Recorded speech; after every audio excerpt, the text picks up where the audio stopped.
Yes, I'm on. Good morning or good Okay. evening, as it may be. Yeah, good morning. All right, so thank you everyone for joining. And as you know, we have recently started the Nepal's first institutional poison center, and you can see the flyer here. We have been on for about 4 or 5 months, and it's been quite busy. We've been helping a lot of people calling about poisonings from Nepal. This is the phone number here, 01450 So if you haven't gotten a chance to save this number, or to share it with your friends. It's all free service at the Poison Center. And we are based at TUTH in Kathmandu.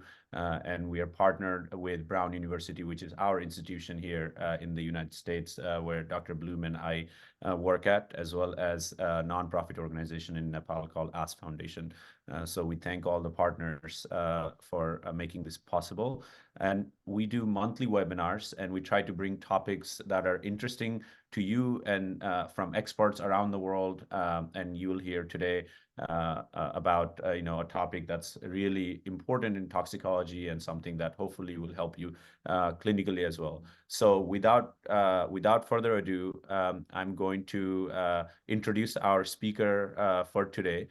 Today's speaker is Dr. Joshua Bloom. Dr. Bloom is a colleague of mine, and he's an assistant professor of emergency medicine at Brown Emergency Medicine in Providence, Rhode Island. He not only has an MD, but he also has a PhD from Zucker School of Medicine, and he completed his medical toxicology fellowship at NYU after his residency. He has designed and implemented hybrid toxicology curriculum for diverse learners and has also led the New York City's Poison Center's effort to combat the rising morbidity and mortality from toxic nitrites. While at Brown here, he is responsible for toxicology education and is one of the leaders of toxicology in the department. His academic interests and active projects are on molecular toxicology, toxic nitrites, public health surveillance and intervention, social media, and intersection of toxicology with mental health. So we're going to open the floor now for Dr. Bloom to share his slide, and today's talk is going to focus on heavy metal toxicology. Thank you, Dr. Bloom, and the floor is all yours. Thank you so much, Dr. Horrell, and I'm very grateful to have been invited. Let me work on sharing my screen. I'm going to stop our sharing. There you go.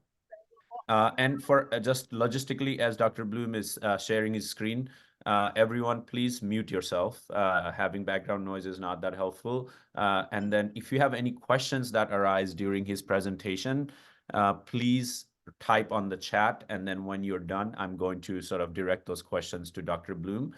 And then after Dr. Bloom, we have one more small presentation, which I'll introduce after Dr. Bloom's talk. So thank you.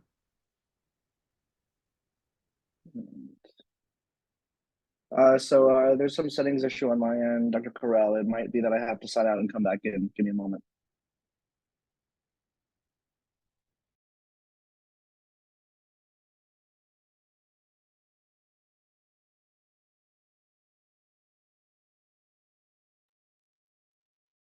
Dr. Amu, you're in mute.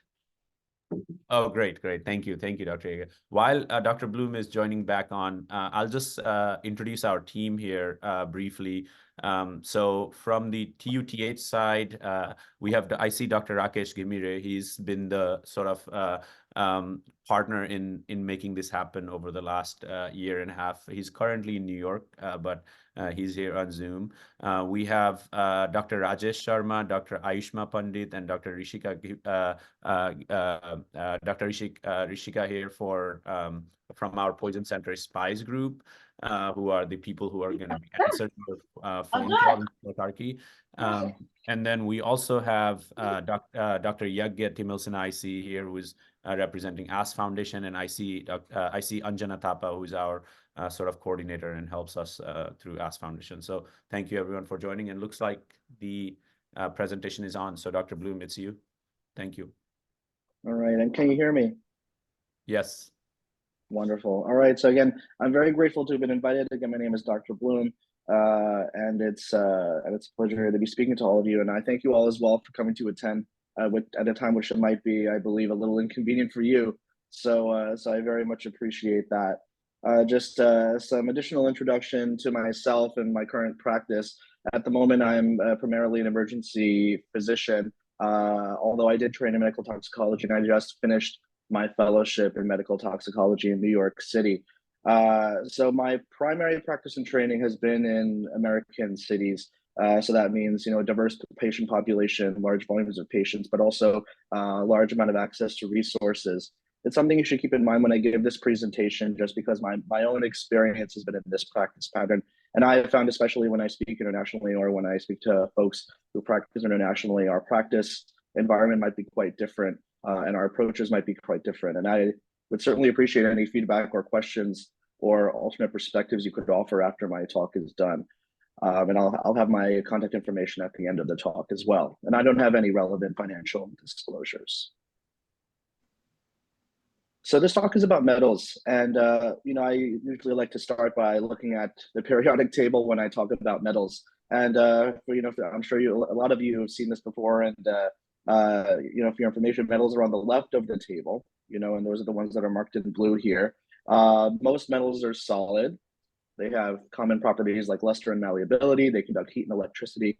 And in the context of toxicology, you'll often hear about heavy metals. And those are metals that have a high atomic mass, but light metals like lithium are often clinically significant. And so we'll be talking about both types of metals, but most of the metals we'll be talking about today are heavy metals.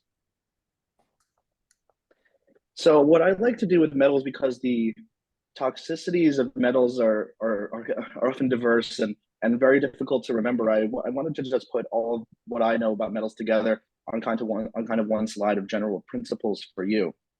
And so let's just go over these. Metal ions often resemble native ions. So even if these metal ions don't have a role in the body, they could have a pathophysiologic effect based on their resemblance to native ions that the body does use. And that often drives the pathophysiology of a heavy metal. Now, heavy metals often have multiple redox states, and that's especially true of the transition elements.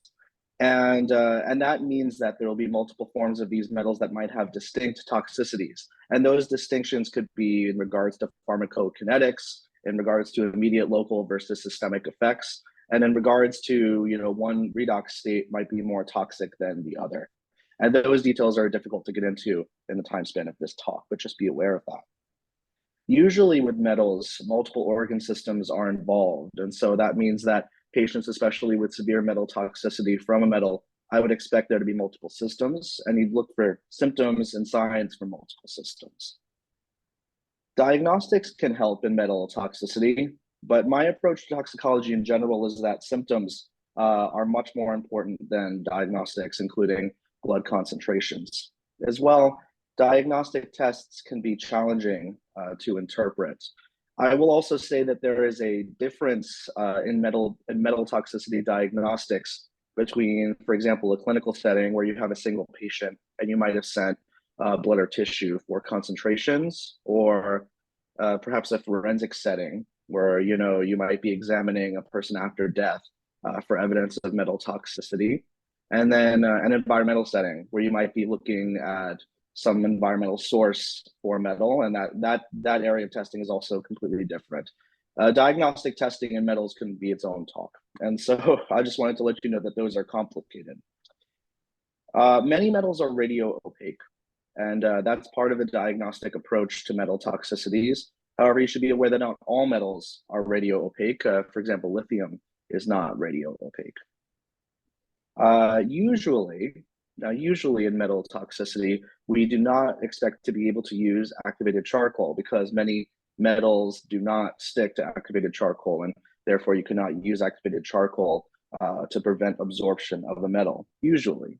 But you oftentimes can still use gastric lavage. You can use whole bowel irrigation, that's WBI, and sometimes dialysis is available for extracorporeal removal.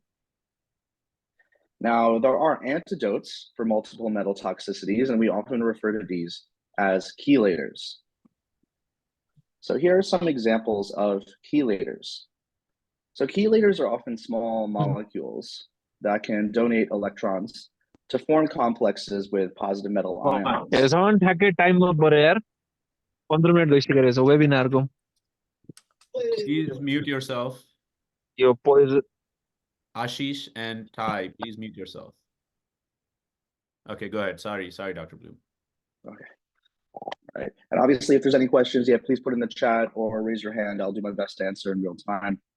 But yes, so DMSA is Suxmer. DPA and DMPS are other similar chelating agents. I don't see those in frequent use. I personally am not taking the approach of memorizing these because they don't come up very often in my clinical practice or in most of the practice of toxicologists that I know. But one thing I'd like you to think about when looking at these molecules is that they certainly wouldn't be specific, right? Because these are just negatively charged molecules. And so they would non-specifically bind to multiple metals. And that drives the toxicities associated with the chelators. And that's why chelator use should be considered carefully. I want to start talking about lithium, and I kind of organized this talk around potentially the periodic table, but we'll start with the lightest metal of significance first. So lithium is used clinically for bipolar disorder and major depressive disorder, so it's used in psychiatric patients. Pathophysiologically, it's important because it resembles sodium and therefore transports similarly to sodium. And also the treatment of lithium toxicity is directed at the fact that it will behave like sodium. Therapeutic concentrations of lithium are between 0.6 and 1.2 milliequivalents per liter. And lithium levels can be tracked to maintain therapeutic levels. Acute toxicity from, for example, a lithium overdose, I would expect to see, as you'll see in all of these metals, multiple systems involved. So immediate GI toxicity is expected, gastrointestinal toxicity, and that's including nausea, vomiting, and diarrhea. Most clinically significant is neurotoxicity, and these patients can develop an altered mental state. They can develop ataxia and tremors.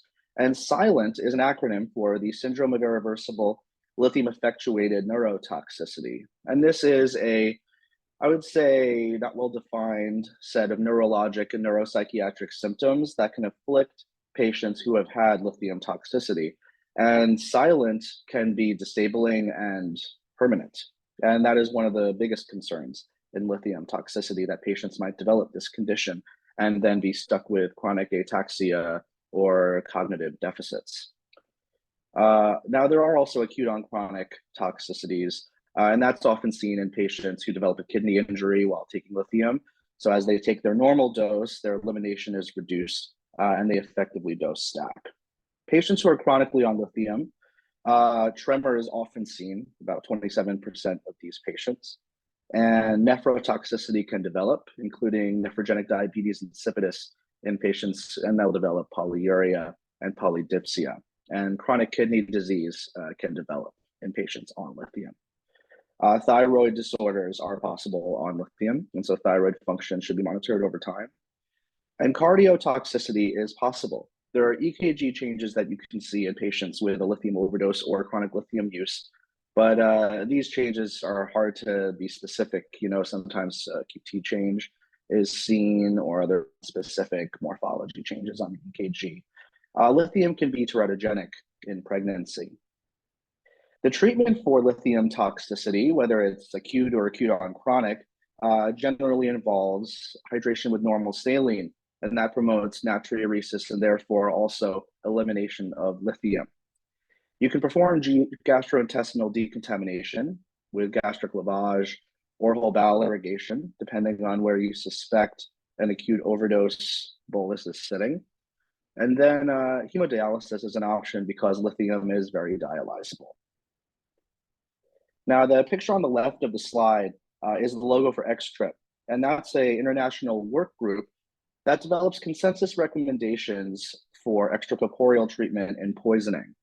And extracorporeal treatment can include hemodialysis, hemoperfusion, plasma exchange. And lithium is one of the poisonings that this work group has developed consensus recommendations for. And I'm going to put the consensus recommendations about lithium poisoning here, just for you to look at quickly. You should know that the consensus here is a consensus of toxicologists and nephrologists internationally. And so there's been input from both of these specialties, and I generally use these consensus recommendations when I'm considering extracorporeal treatment or ECTR in any form of poisoning, as long as they have recommendations available. You can see that extracorporeal treatment is recommended in patients with severe lithium poisoning, and especially in patients with kidney impairment and a high level, or signs of end organ toxicity, such as dysrhythmia and altered mental state or seizures. Now, I usually like to reinforce my teaching with cases, so I'll just give you a sample case that I saw when I was practicing clinical toxicology. And so this was a case of a 42-year-old male who came into the emergency department with frequent falls. And they fell a few times in the week prior. They weren't sure why they were falling. They did carry their medications in a large bag around them. They weren't quite sure how to take them. This patient had a history of bipolar disorder. They were on medications like lithium carbonate and escitalopram. And this patient was carrying multiple bottles of every one of their medications. And it would seem that the patient would haphazardly be taking medications from various bottles multiple times a day because they weren't sure how to use them. This patient had ataxia on exam. They were unable to tandem gait, and they were occasionally tangential when they were speaking. They were only oriented to self and to place. So their diagnostics showed an abnormal creatinine, as well as a high lithium concentration. And so in this case, we started normal saline at twice maintenance to encourage natriuresis, and we applied the extra criteria which recommended hemodialysis in this patient.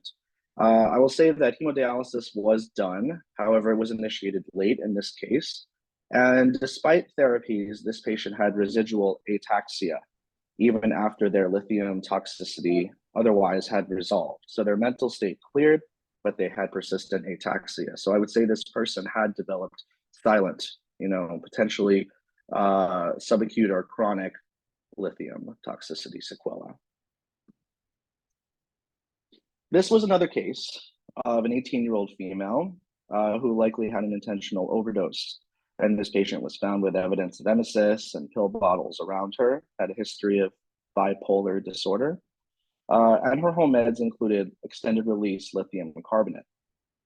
And this patient was disoriented, had concerns for not protecting her airway, and actually developed a tonic-clonic seizure while in the emergency department.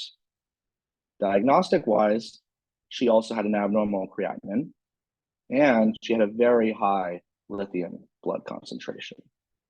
So this patient had her airway protected by endotracheal intubation, and she received benzodiazepines for seizure treatment. She received whole bowel irrigation with polyethylene glycol electrolyte solution, and she had a nephrology consultation, which was helpful to initiate hemodialysis. And this patient survived.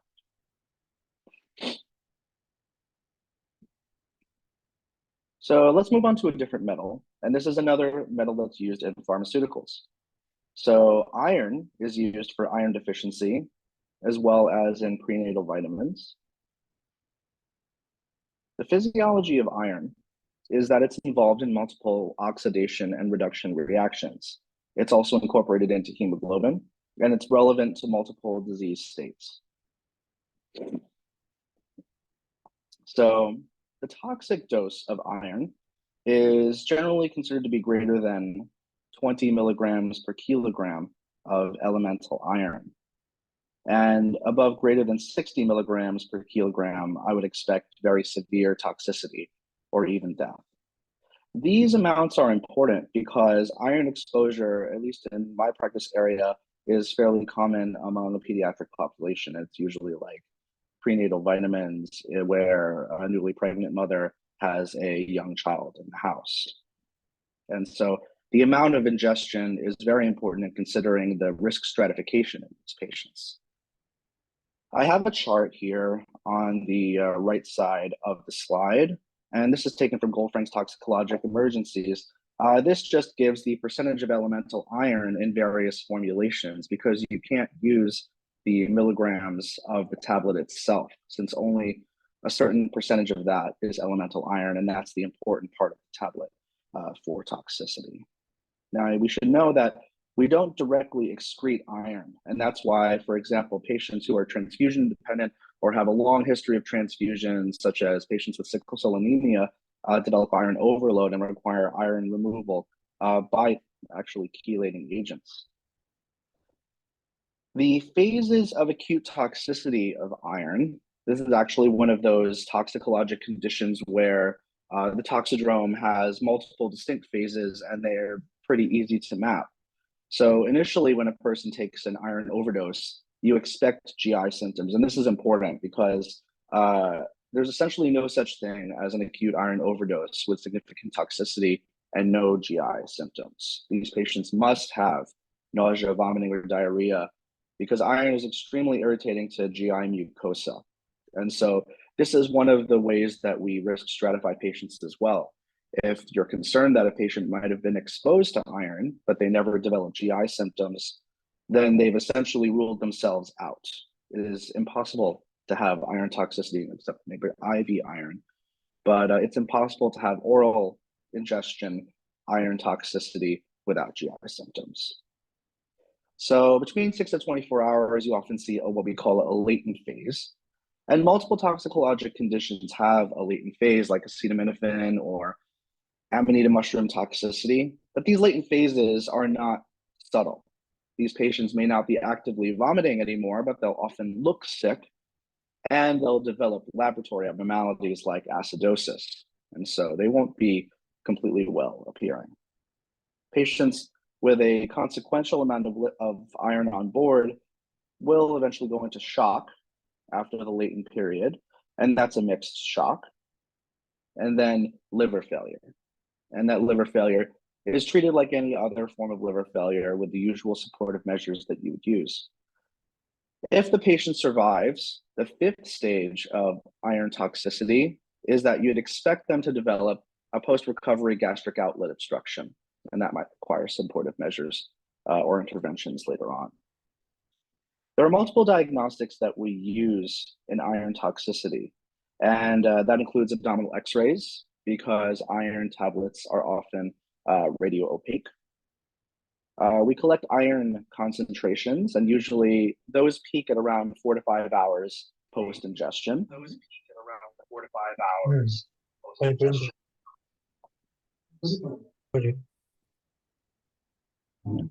And usually I expect significant toxicity to be correlated to an iron concentration of greater than 500 micrograms per deciliter or greater than 90 micromolar, micromoles per liter in SI units. I also expect these patients to develop a high anion gap metabolic acidosis. The treatment for iron toxicity is GI decontamination, aggressive supportive measures, including airway protection and supportive hemodynamics. And finally, there is a chelator available, deferoxamine. And again, like all chelators, deferoxamine carries its own toxicities. So here's some images that are helpful to view. On the left is a pediatric patient who had an iron tablet ingestion. And the picture on the left shows the patient with the iron tablets, with visible iron tablets in their stomach by radiograph. And the picture in the middle is showing that same patient after a gastrotomy is performed to clear those iron tablets. But you'll note the arrow is pointing to the lungs now because this patient has developed signs of acute respiratory distress syndrome. The picture on the right is serial urine samples from a patient that was treated with deferoxamine. Now, when you treat patients with deferoxamine, it forms a complex with iron called ferrioxamine, which is a colored compound that's eliminated renally. And that's visible in the patient's urine. So usually I collect the baseline urine and then start deferoxamine in these patients. Now, deferoxamine's toxicities include hypotension, and that's often infusion rate dependent, as well as itself causing ARDS, which is unfortunate, especially since this patient population can get quite ill. Deferoxamine can't really be used for more than, I believe, 24 hours. And in any case, its highest utility is early on in an overdose because intracellular iron is less accessible for chelation. So a sample case, this is a young female who was found with blood-tinged emesis at home after ingesting pills from the medicine cabinet. This patient didn't offer any history, but the medication in the cabinet was ferrous sulfate, 325 milligram tablets. And this patient was found in distress with dry heaving, epigastric tenderness, and they had multiple abnormal diagnostics. You could see on their blood gas, they have acidemia with a pH of 7.29 and a PCO2 of 30. Their lactate was 3.0 millimole per liter. Their 4-hour iron concentration was 670 micrograms per deciliter, which equates to about 120 micromoles per liter. They didn't have acetaminophen or salicylates in their system. There were no evident tablets on an abdominal X-ray, so aggressive GI decontamination was not pursued. तर KG भनेको थियो 20 milligram per kg भनेको थियो toxic dose. Sorry, is there a question? Please mute yourself, ma'am. Okay. Please type And in the chat. Yeah, thank you, guys. Okay. And so this patient was admitted to the ICU, and they had baseline urine collected, and then they were started on deferoxamine, and they clinically improved. So this is a 15-month-old who presented with vomiting and a potential ingestion. And they were found by their mother with a half a pill of an iron tablet in their mouth. It's unclear how many this patient had gotten into because the bottle was left nearby and the patient only vomited once prior to arrival to the emergency department. And this is a fairly common presentation, at least in my practice area. You know, a single episode of vomiting without persistent GI symptoms. And this was a healthy, vaccinated child with a normal physical exam. Blood diagnostics were sent on this patient with a normal pH, a normal lactate, and a not concerning iron concentration. So this patient is always a question, right? Because this patient had an episode of emesis, and you could consider that they might be susceptible to toxicity. However, a half a pill of iron tablet, especially when calculated against the patient weight, was a low concern for toxic exposure. And so in this case, providers discussed safe medication storage with the parents, and then the patient was discharged home with a follow-up visit scheduled with their pediatrician.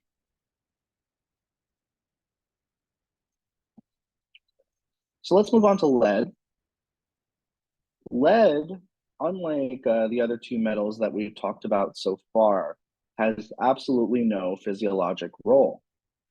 That means there's no normal level of lead in blood or tissues. And standards are often set by, you know, the locale in which you're in as to what is an acceptable amount of lead. And in the United States, the acceptable amount of blood lead level, BLL, has been going down persistently over the years.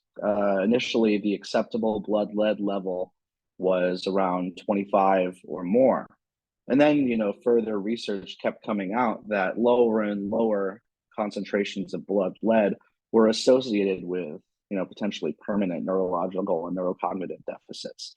And so nowadays in the United States, an acceptable blood lead level is less than 3.5 micrograms per deciliter, which would translate in SI units to 0.17 millimoles per liter. Now, in the body, lead tends to follow the same transport and physiologic pathways as calcium and magnesium and zinc, and that drives its toxicities, which are again multi-system. So neurotoxicity is the most concerning thing for lead, and there's a wide range of toxic sequelae of lead. But these can include neurological deficits, altered mental state, seizures, and especially in low-level chronic exposure, you can see permanent neurocognitive deficits, and that can include developmental delay, difficulty meeting milestones, changes to IQ have been observed that are directly related to the level of blood lead concentrations. Hematologic toxicity is expected, all right? And so these patients will often have an iron deficiency anemia, especially in patients with chronic exposures to lead. And that's one of the hints when a patient has an incidental finding of an elevated blood lead level that their exposure could have been chronic. Nephrotoxicity is expected, and you can see acute kidney injury, AKI, or chronic kidney disease develop in chronic exposure, CKD. Saturnine gout is something that's a bit of a historical thing with lead. And lead, traditionally has a sweet taste in multiple of its compounds. And so especially in ancient times, lead compounds were used to sweeten food products. And sometimes Saturnine gout would develop in folks who consumed these products, and was often considered a disease of the rich because folks who were rich were able to afford sweeteners like lead-containing compounds. Skeletal toxicity is also seen, and that primarily presents as growth impairment, but you can see evidence of lead toxicity as lead lines on a radiograph, and we'll have an example of that. The diagnostics that we use for lead toxicity are a blood lead level, BLL, and you can collect this as a capillary or a venous collection. The downsides of a capillary collection is that it requires rigorous cleaning of the site before capillary blood is obtained. And since it's highly superficial, there's a higher risk of contamination from skin surface contaminants. And this can really produce a lot of errors just because lead is present in the environment. The primary treatment for lead toxicity is to remove the exposure. And whether that's the pottery or ceramic that contains lead that's been used by the patient, or covering up lead paint that's coming from the walls, or removing access or ceasing use of a contaminated water source. And a patient with acute lead toxicity and evidence of a persistent gastrointestinal burden, I would do GI decontamination. You can't use charcoal in this case, but you can use lavage if there's a stomach burden, or whole bowel irrigation is more commonly used because these exposures are often chronic or subacute, and therefore the burden is often distributed in the intestines. Chelation is available, and British anti-Lewisite, calcium disodium EDTA, and Succimer have all been used in the past. And generally, the usage is Succimer, an oral tablet for patients with mild lead toxicity, whereas British anti-Lewisite, an intramuscular treatment, and calcium disodium EDTA, an intravenous treatment, is used in patients with severe lead toxicity. And Dr. Carell is remarking that lead in turmeric, because of polishing, is still an issue in the region, and that's definitely also been reported in the United States. So spices have also been reported as a source of lead. So here are some useful images for you to see regarding lead patients. So the images on the top are both skeletal radiographs. And you can see lead lines here, which is increased metaphyseal density. And those lead lines that you're seeing at the metaphysis are actually not made of lead. That's caused by abnormal calcium deposition because bone calcium metabolism is dysfunctional in the presence of lead toxicity. The bottom left photo is an image of a peripheral blood smear. And you can see what we call basophilic stippling of erythrocytes. And this is caused by a deficiency in RNA degradation. Those basophilic stipples are clumps of RNA. And that's because lead directly inhibits the enzyme that's responsible for RNA degradation in erythrocytes. On the bottom right, you can see, again, a child who's been exposed to lead and has a persistent gastrointestinal lead burden. And that's the small flecks you're seeing in this abdominal radiograph. This child had pica and presented with significant lead toxicity. They received gastrointestinal decontamination with whole bowel irrigation, and the radiograph on the right is after decontamination is done. You can see that those flecks of radiopaque material have disappeared. But if you look closely, you'll notice that in the bilateral femur, there's still evidence of lead lines. So this child had a chronic exposure to lead.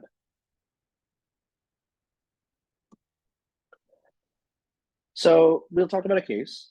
So this is a 12-year-old female who presented with abnormal laboratory tests. Their pediatrician had obtained a blood lead level of 60 micrograms per deciliter, which is equivalent to 2.9 micromoles per liter. And that was drawn 2 days prior. Even in the United States, blood lead levels are oftentimes not easily available. And this patient presented with chronic bilateral knee pain and chronic headaches, and they had a history of anemia of unclear etiology and were taking supplemental iron. I'll pause just to agree with the comment that was made in the chat about Ayurvedic medicines, because yes, these do often also contain lead. Especially if you have a patient who has concern for lead toxicity, one of the most important things is to identify the source, asking about exposures like spices, Ayurvedic medicines, use of old potteries, presence of lead paint in the home. These can all be common sources of lead. So this patient had a normal neurologic exam. They did have a low hemoglobin, as well as a low MCV.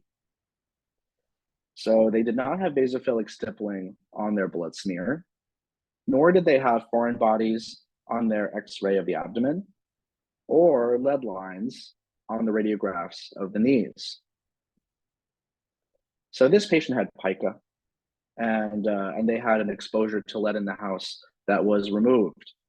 They received DMSA, Succimer, because their toxicity was mild. And other children in the home also had testing done for lead. And this is another thing to consider, especially, because a lot of families have multiple children. And if there's an exposure to one child, there's often an exposure to multiple children. So one of the standards of care for lead treatment is to evaluate the other members of the home to determine if they have lead toxicity, and especially children, because children can be prone to pica. So this is another case, and this is a bit more severe. This was a 6-year-old who presented with an altered mental state. And this child was known to have pica and was known to have elevated blood lead levels, which was likely due to old paint in their home. And so they were found with convulsions, and they arrived to their emergency department obtunded with pale conjunctiva. They had lead lines on gums, so actually their mouth had mucosal changes consistent with lead, and they kept having recurrent convulsions. So their blood lead level was not available at the time of their presentation, but in retrospect resulted extremely high. They did have basophilic stippling on their blood smear, and their urinalysis showed evidence of proteinuria, which was suggestive of kidney dysfunction. Their abdominal X-ray had innumerable radiopaque foreign bodies, as well as evidence of lead lines. So this patient had to receive aggressive supportive care, and they had their airway protected. They received benzodiazepines, as well as intracranial pressure management, because cerebral edema is often seen in patients who have lead encephalopathy. They received IV fluid support. They received whole bowel irrigation to remove their gastrointestinal burden. And they also got chelation with British anti-lewisite and calcium disodium EDTA. Again, just like mild lead cases, the exposure was removed or remediated, and other children in their home were evaluated. So I'm next going to go into some what I would consider more esoteric metals, and I'm going to go more briefly into these types of cases.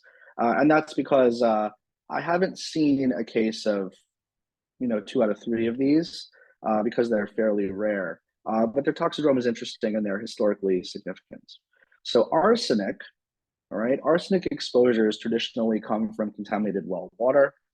or metallurgic or chemical occupations, but it's also been found in pressure-treated wood as well as some chicken feeds. So acute arsenic exposure, you expect to see GI symptoms, and that includes rice water diarrhea, can resemble cholera. Eventually, you would expect to see cardiotoxicity, and these patients can also develop what appears to be a systemic inflammatory response syndrome. They could resemble sepsis, and they eventually will develop multi-system organ failure, shock, and the death is often due to a cardiac cause. Now, chronic toxicity or late presenting arsenic toxicity in a survivor, you can see evidence of a painful peripheral neuropathy or an ascending weakness that resembles Guillain-Barré syndrome, but without diagnostics consistent with that diagnosis. You can also see evidence of arsenical dermatitis, and patients with chronic long-term arsenic exposures are at risk for malignancy, especially of the skin, the lung, and the bladder, as well as cardiovascular disease and chronic respiratory disease. Now, the picture in the middle here of the slide is an example of arsenical dermatitis. The pictures on the left and right are mnemonics. The left shows a summary of the aspects of arsenic toxicity, and the right is an old advertisement, actually, because arsenic used to be incorporated into treatments to improve people's complexion, because our chronic arsenic exposure would tend to cause an anemia and pallor. The treatment for arsenic exposure is GI decontamination, and actually activated charcoal does appear to stick to arsenic compounds. Chelation is available, and you can use British anti-lewisite or DMPS or Suxmer. Here's a sample case. This is a 65-year-old with bilateral leg pain that had been worsening for weeks to the point where they weren't able to walk anymore due to pain in their soles, and they also have intermittent nausea and vomiting. This patient had demonstrable weakness to the lower extremities and was unable to bear weight. They had hyporeflexia and severe hyperesthesia. This person had a normal lumbar puncture, was evaluated for Guillain-Barré syndrome, but didn't seem to be diagnostically consistent with that except for the clinical presentation. So in this case, my approach would be to admit them to the hospital for supports. The diagnostics would be a 24-hour urine arsenic test, and if that was positive, I would consider chelation. And obviously, you have to work up other causes, primarily Guillain-Barré syndrome in this kind of case.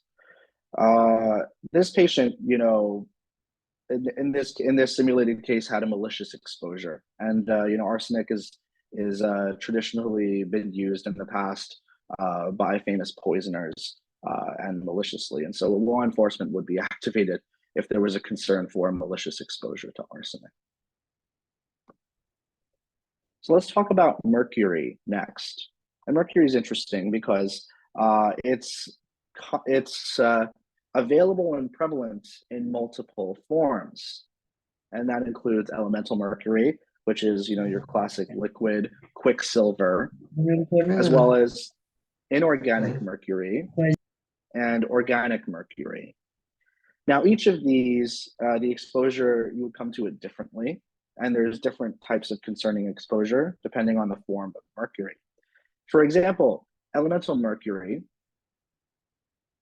you know, bad exposures are often inhalational, and you'd think of these in people who work in industry or mining, or who might have a close exposure to inhaled mercury, because ingestion of quicksilver, of elemental mercury, is often benign because it's not absorbed. You also can see people who inject elemental mercury intravenously, and that can produce multiple bad effects. Inorganic mercury is present in the chemical industry. It's also been used historically in drug and skin formulations or skin lightening creams. Patients who ingest inorganic mercury are expected to suffer hemorrhagic gastritis and can develop shock and acute tubular necrosis of the kidneys. organic mercury, oftentimes you expect this exposure from contaminated well water or contaminated fish, but you can also see it from wood preservatives. These patients might develop vague GI symptoms and then eventually suffer neurologic sequelae after long-term exposure. And very bad fetal teratogenic effects have been observed. And you can see the picture on the bottom left here is an infamous photograph, actually, of a patient with Minamata disease, which was a result of contamination of the water of Minamata Bay in Japan with methyl mercury and organic mercury. And that caused widespread neurologic sequelae of the local population who was reliant on those fish for food, as well as teratogenic effects in their children. So the diagnostics for mercury is usually a whole blood mercury concentration or a 24-hour urine. The treatment for mercury exposure will again depend on the type of exposure that was had. You know, inhalational mercury can't decontaminate usually versus a gastrointestinal burden can potentially be decontaminated. There are chelations available depending on the type of mercury exposure that occurred. And I have this table on the top left here that summarizes both the symptoms you'd expect to see as well as the available treatments. You know, British anti-leucite and succimer for elemental and inorganic mercury exposures. And for organic mercury exposure, early in the exposure, succimer is considered. But for patients with long-term exposure to organic mercury, I don't expect chelation to be effective. I want to go over the photos here because they are helpful and interesting. The top photo is chest radiographs of a patient who attempted an intravenous injection of elemental mercury. This caused an embolism, and you can see that the elemental mercury distributed among their pulmonary vasculature, as well as in multiple other areas. The picture on the right is another patient who attempted an intravenous injection of elemental mercury. And in this case, the injection extravasated and caused local necrosis. And you can see internally on the radiograph that there's still mercury present in the subcutaneous tissues. And finally, the picture in the center of the slide, I want you to look closely. These are two cerebella. The left is from a patient who was exposed to around a single drop of dimethyl mercury. And this was a scientist who was working with the compound for research. So the right cerebellum is normal. The patient who had this exposure experienced a very long and unpleasant neurologic course from which, you know, they were essentially had irreversible neurologic damage and irreversible decompensation and death over a period of months. And so dimethyl mercury is a highly toxic compound. And you can see on this section that patient's cerebellum had evidence of diffuse atrophy.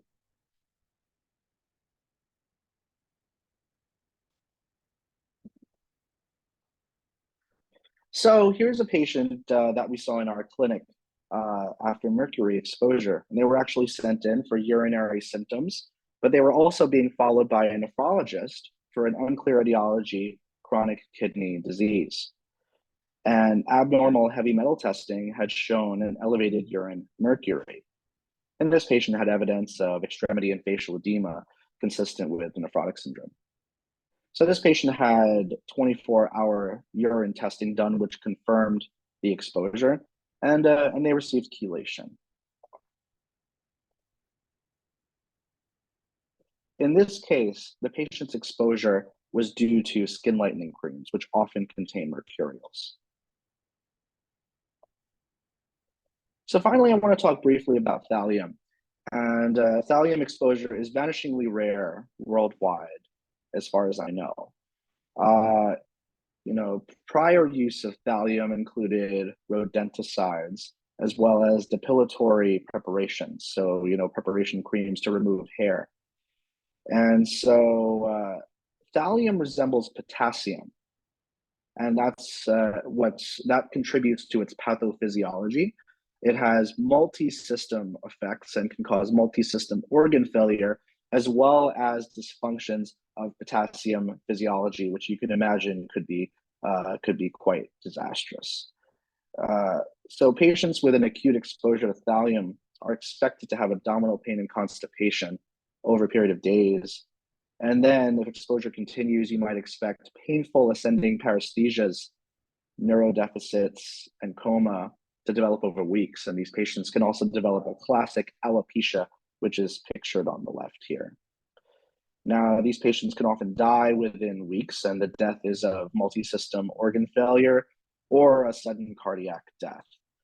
Patients who survive will often have permanent skin, neurologic, kidney deficits. And just an example of the kind of skin findings you can see, here are some Mies lines on the nails of patients who had thallium exposures. The diagnosis is done from a 24-hour urine.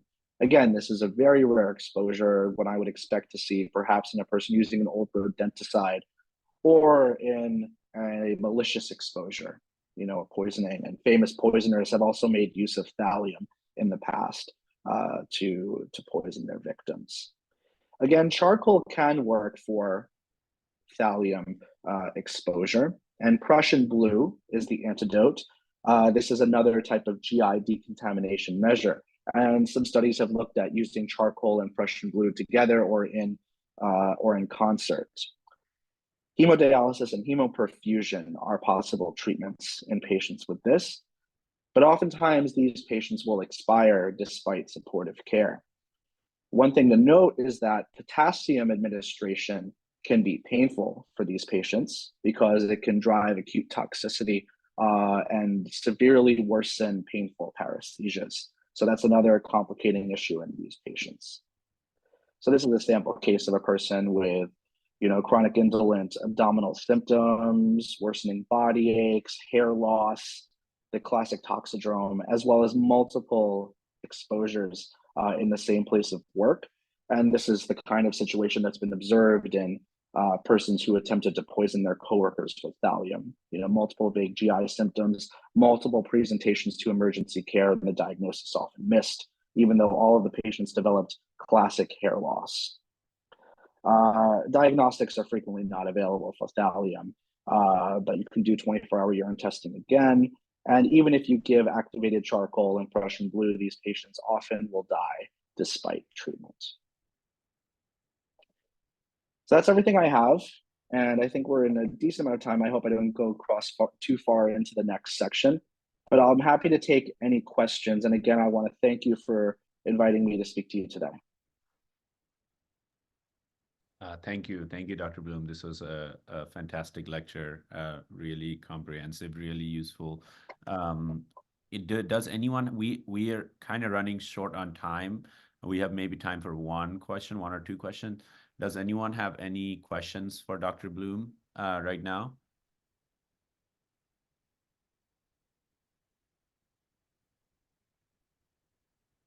If not, Dr. Bloom, what we'll also be doing is our SPIGE will reach out to all participants, and they will usually ask questions on emails, and we'll send that to you for answers, if that's okay.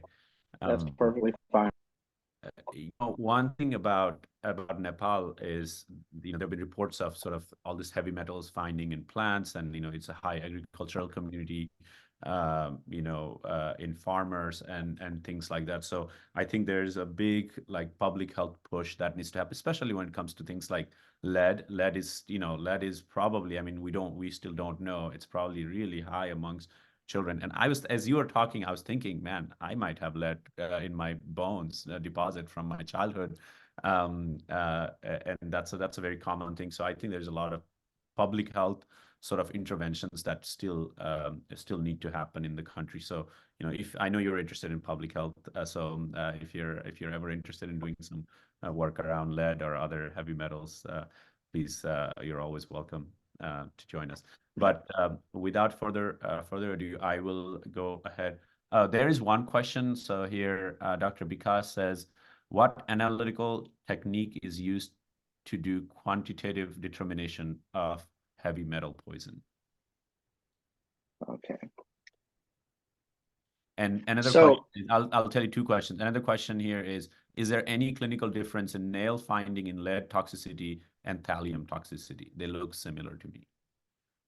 Yes. So for the first question about analytical techniques, I would actually have to look up the principle of the assays used, so I can get back to you with that answer. But the tissue matrix that's used for analytical determination is often blood and urine in an acutely toxic patient. And you can consider tissue sampling and hair in a chronic exposure to potentially investigate prior exposures to heavy metals. There are caveats with an analysis of hair, as I'm sure if you're in forensic to toxicology, you might be aware. Just because since these heavy metals are prevalent in the environment, the sample needs to be carefully secured and cleaned. Controls have to be taken, and it's very challenging to interpret this. Post-mortem, it's actually interesting. Many heavy metals persist for a very, very long time in human remains. And so if there's any suspicion of heavy metal poisoning in a person, potentially malicious exposure, this can be examined long after death. Then in terms of the question of the difference in nail findings, no, I don't think that there is a visible difference. These lines are quite non-specific. They're found in multiple types of metal toxicities. All right. Thank you, Dr. Bloom. I think that's the only time we have for questions. So up next, for the next 10 minutes or so, we have one of our specialists in poison information, Dr. Ayushma Pandit, who will be giving us an update on the Poison Center and the work that the Poison Center has been doing over the last number of months. And yeah, some updates on that. So please welcome Dr. Ayushma Pandit. Please go ahead, Dr. Pandit. Good evening, everyone. Is the presentation visible and am I audible? Yes, you are.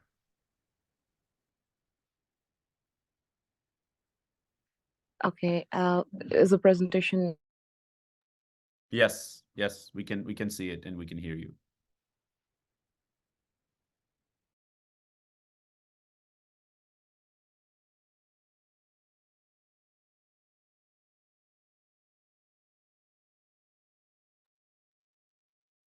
Ayushma, are you there?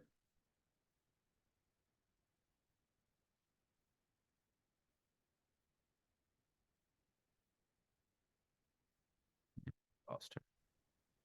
Okay, apologies for the power cutoff. We're having some serious power cutoff here.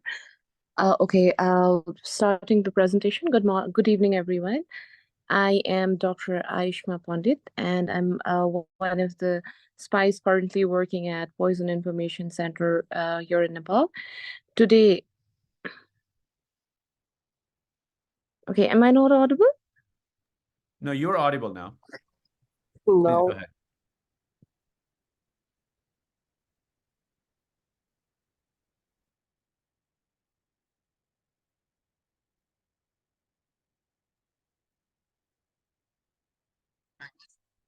Oh, okay. I just saw the message that I was not audible. Okay, I'll just quickly start again.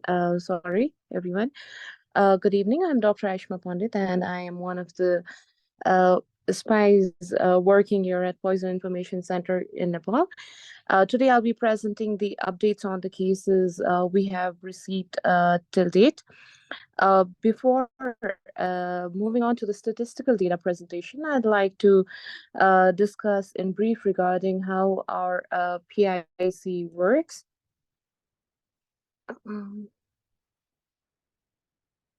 Okay, just give me a second. My presentation is not working.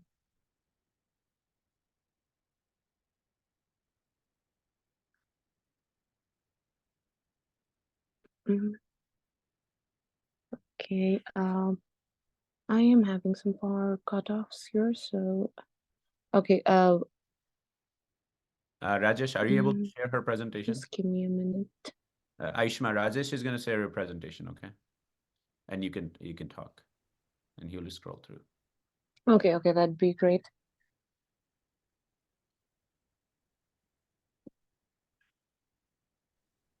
Just one more minute. Let me load it.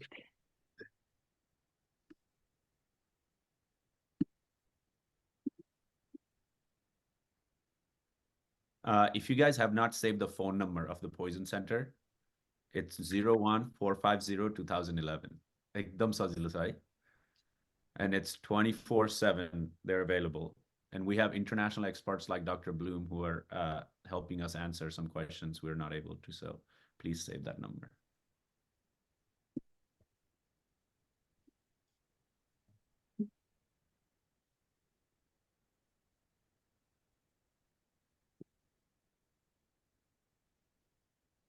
Can we move on to the other slide, Rajesh?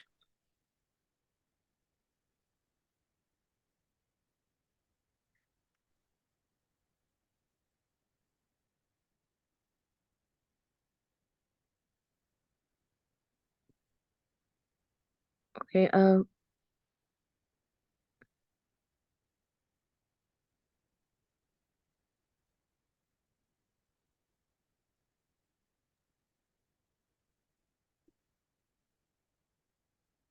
Can you all see my present screen? yes, we can see your presentation. Please. Can we move on to the next slide? Yeah, okay. Rajesh, we can only see we don't see the slideshow version. We only see and it's Okay, not. so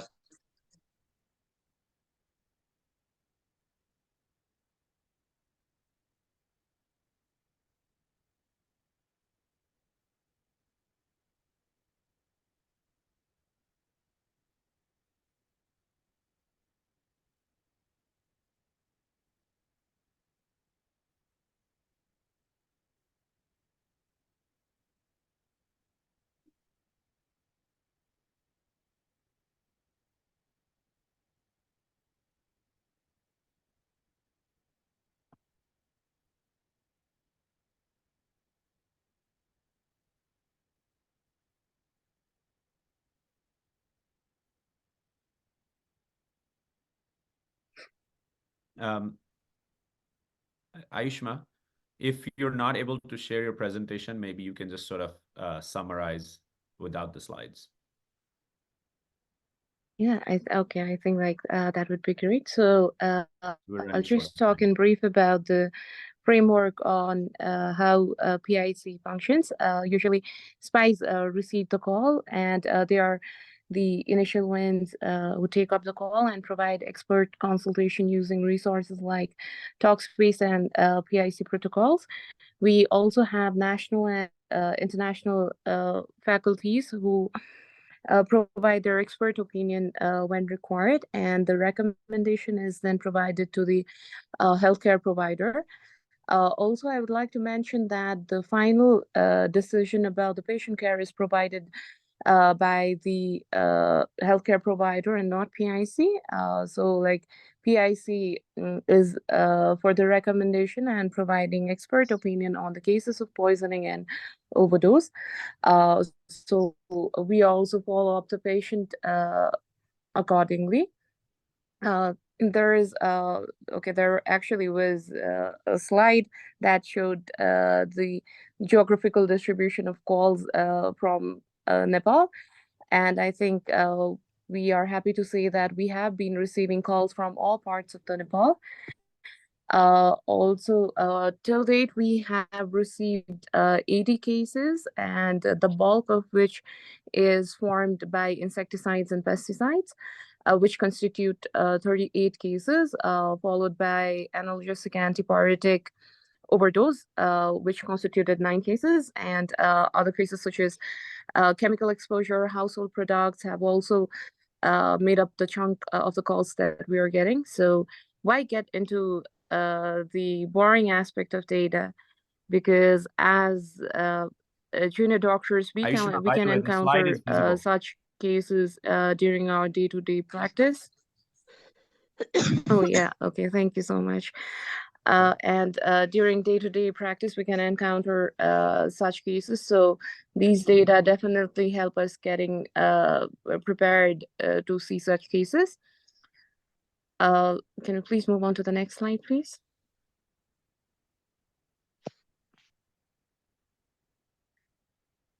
Okay, never mind.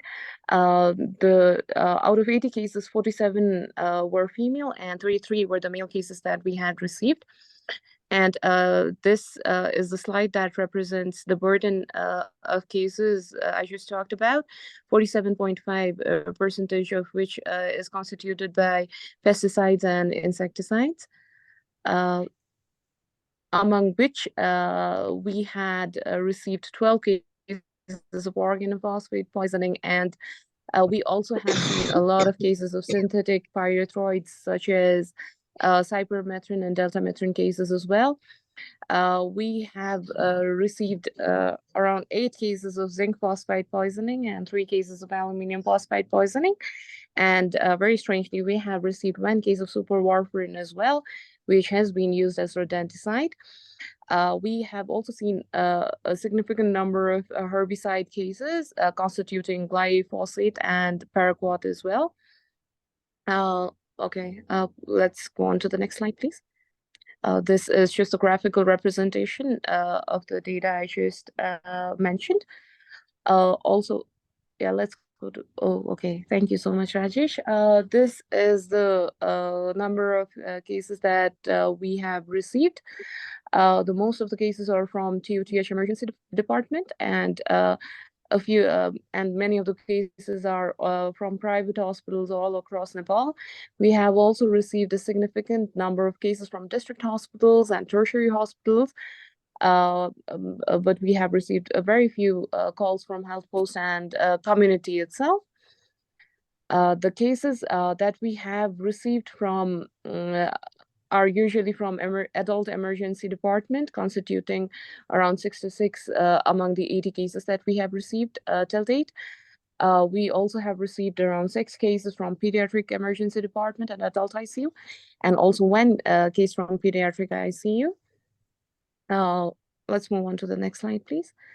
Okay, this was the final outcome, among which 76 cases had healthy recovery, and there were 4 mortalities owing to aluminum phosphide causing 2 deaths, paraquat and multi-drug poisoning causing a single number of mortality cases.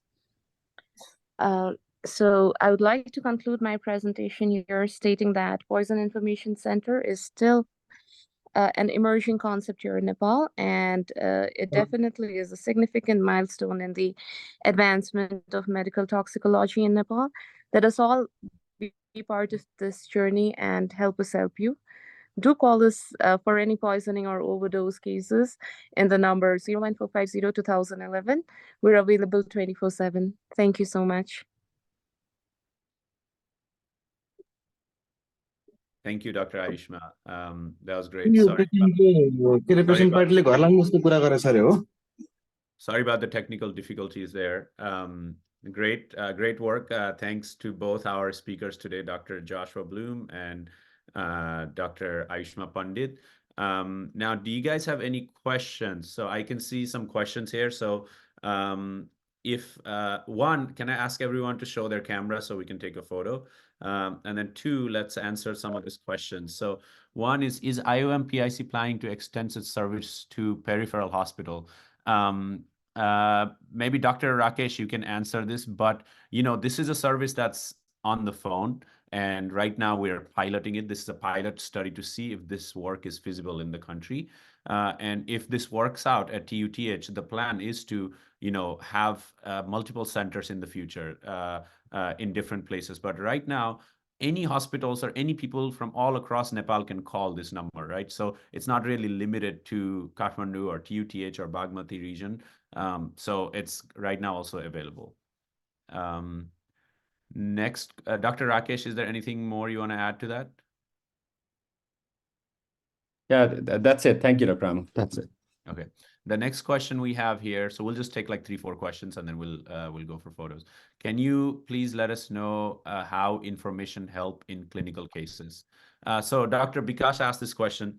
Knowledge is power, right? Like, so, we don't have the sad thing about Nepal is we have a large burden of poisoning. Our global burden of disease estimates nearly 2%, but that's probably underestimation.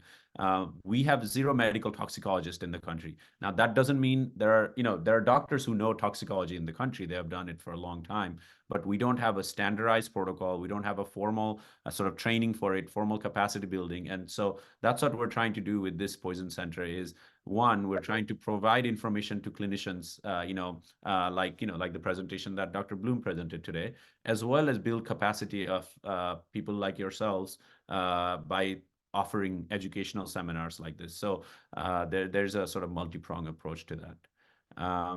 And then finally, last question we'll take, is there any dedicated poisoning treatment center in Nepal too? So the poison center spectrum can go up to a poison treatment center, but we're starting with a poison information center now as we're piloting. But eventually in the country we do need, I think, a dedicated poison treatment center. But that's a little bit far ahead. As of current, we don't have any. All right, thank you everyone. Why don't everyone show your photo if you can, or show your pictures, and then we'll take a quick group photo with our speakers today. And then remember, we have social media that our spies and Anjana, who's here, they keep on posting about new seminars, new educational sources. So please make sure you follow those on Instagram, Facebook, and whatnot, Twitter, all those things. All right, I think everyone is showing their. Ayushma, show your picture. You're a speaker. We need the speaker's picture up in front. Okay, all right.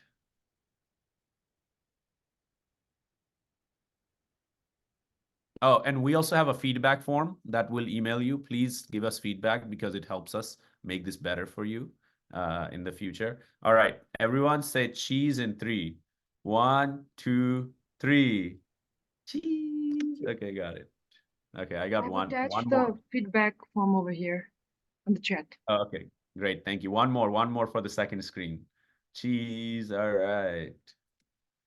Got it. Okay.